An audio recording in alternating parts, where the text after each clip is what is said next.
As the death toll approaches the 30,000 mark in Gaza, there is heated discussion about ending the suffering of Palestinians since Israel launched the offensive against the besieged enclave. Hamas also wants Israeli forces to withdraw from Gaza, and the group seeks a ceasefire for 4.5 months. U.S. Secretary of State Antony Blinken, who has been visiting the Middle East, has weighed in on the matter. The best path forward, the most effective path forward right now to get an extended period of calm and to work toward an end to the conflict is through an agreement on the hostages. And that's what we're intensely focused on with our partners here in Qatar, Egypt, working with Israel. And of course, now that we have the response from Hamas to the proposal that was put on the table a week or so ago, we're going to be very intensely focused on that. And again, that offers the prospect of extended calm, hostages out, more assistance in. That would clearly be beneficial to everyone. But this catastrophic humanitarian situation, not because it has been an earthquake or has been a natural catastrophe, it's because it's a war.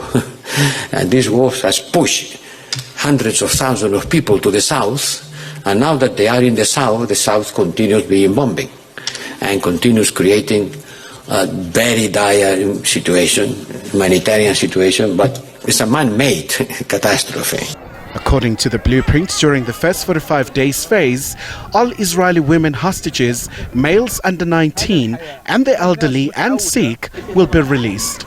This will be done in exchange for the release of Palestinian women and children from Israeli jails. South Africa says it supports the peace initiative. These talks have been ongoing for quite some time, and the president has been fully supportive of all efforts that will result to a ceasefire, number one. Secondly, of all efforts that will allow or enable the opening up of humanitarian corridors.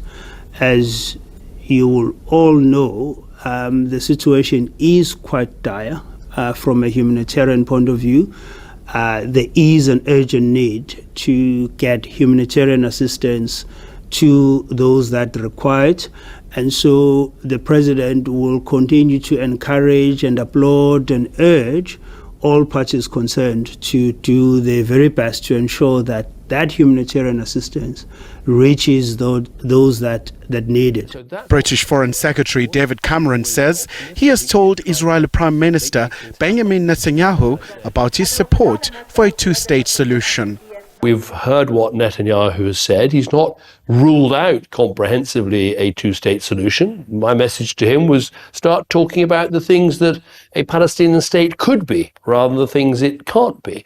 So that's what we should be working towards. I'm always an optimist. I think we should try to make these things happen.